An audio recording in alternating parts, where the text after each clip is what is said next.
NDA सहयोगी JDU नेता केसी त्यागी ने अहमदाबाद विमान हादसे की गहराई से जांच की मांग की है। वहीं केसी त्यागी ने इजरायल के ईरान पर हमले के पीछे अमेरिका का हाथ बताया है। केसी त्यागी ने बिहार के चुनावी घमासान पर भी बयान दिया है। अहमदाबाद विमान दुर्घटना, इजरायल का ईरान पर हमला और बिहार चुनाव की हलचल, इन तीनों विषयों पर बात करने के लिए इस वक्त हमारे साथ हैं जेडीयू के वरिष्ठ नेता, एनडीए के सहयोगी केसी त्यागी। केसी त्यागी जी, जो अहमदाबाद में दुर्घटना हुई है विमान की, शोक संतप्त हैं परिजन, और जिस तरीके से ये विमान दुर्घटना हुई है इसके बाद आज प्रधानमंत्री ने घटनास्थल का दौरा भी किया है, दुख जताया गया है। कैसे इस विमान दुर्घटना को एक राजनीतिक दृष्टिकोण से अगर देखें तो क्या आपको लगता है कहाँ कमोबेशी रही, और कैसे ये विमान दुर्घटना, इस तरह की इतना बड़ा ड्रीम लाइनर प्लेन था, वो अचानक गिर जाता है? अब राजनीतिक दृष्टि से नहीं, मैं दुख भरे हुए मानवीय दृष्टिकोण से इस घटनाक्रम को देखता हूँ, जिसमें 300 के आसपास परिवारों ने अपने प्रियजन खोए हैं और कोई शब्द डिक्शनरी में नहीं है उनके दुख को व्यक्त करने के लिए। यद्यपि एक प्रश्न मेरे मन में जरूर कौंध रहा है। पब्लिक सेक्टर में एयर इंडिया थी, उसकी एफिशिएंसी बढ़ाने के लिए इसको प्राइवेट सेक्टर में टाटाज को दिया गया। उसके बाद भी कुछ ना कुछ टेक्निकल कमी की वजह से हादसा हुआ है, तो इसकी गहराई में जांच कमेटी जाएगी और जो दोषी होंगे उनको दंडित करेगी, तभी मैं समझूंगा उन परिवारों की श्रद्धांजलि सच्ची हुई। दूसरा अंतर्राष्ट्रीय विषयों की बात करें तो इजराइल ने ईरान पर अटैक किया है। भारत के संदर्भ में अगर देखें तो कैसे प्रभावित करेगा भारतीय हितों को, विदेश मंत्रालय की ओर से बयान भी आया है। देखिए, सोवियत संघ के विघटन के बाद अमेरिका की भूमिका भी बढ़ी है और उसकी जातियां भी बढ़ी हैं।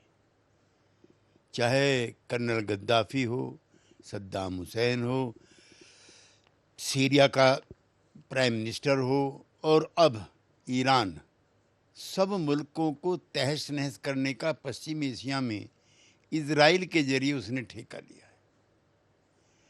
55,000 से ज़्यादा फिलिस्तीनी मारे गए हैं।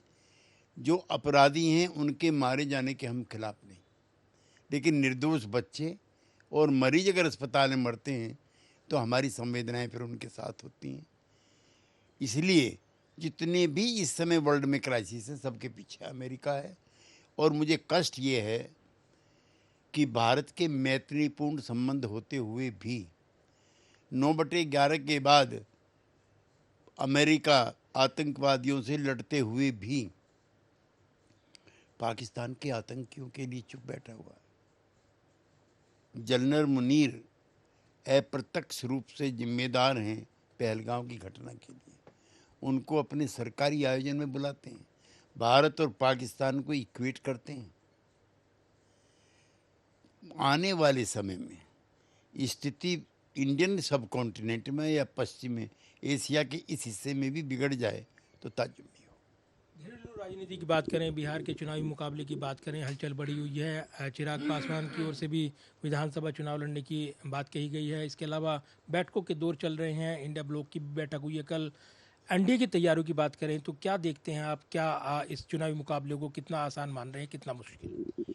देखिए, एनडीए राष्ट्रीय स्तर पर मोदी जी के नेतृत्व में और बिहार के स्तर पर नीतीश जी के नेतृत्व में बहुत शक्तिशाली है। और इतिहास गवाह है, घटनाक्रम गवाह हैं। जब जब भी मोदी जी और नीतीश जी साथ आए हैं, अनएक्सपेक्टेड रिजल्ट बिहार की राजनीति में हैं। नीतीश कुमार जी जेडीयू घोषित कर चुके हैं, एनडीए में हैं और एनडीए में रहेंगे। प्रधानमंत्री गृह मंत्री नड्डा जी घोषणा कर चुके हैं कि चुनाव में नेतृत्व नीतीश जी करेंगे, चुनाव के बाद वही मुख्यमंत्री होंगे। एक तो इन अफवाहों पर विराम लग गया है। दूसरा, एनडीए में सब ठीक है। जो खबरें आती हैं, चर्चाएं, अफवाहें हैं, सब निर्मूल हैं, निराधार हैं। अब तो हमारे साथियों की भी संख्या बढ़ी है। अब इसमें मांझी जी हैं, इसमें कुशवाहा जी हैं, एंड अबव ऑल इसमें रामविलास जी की पार्टी है, जो पिछली बार हम लोगों के साथ नहीं थी। लिहाजा जो एनडीए का प्रदेश स्तर पर, राष्ट्रीय स्तर पर प्रभावशाली नेतृत्व और जो कार्यक्रम है, हमें उम्मीद है कि हम चुनाव जीतें।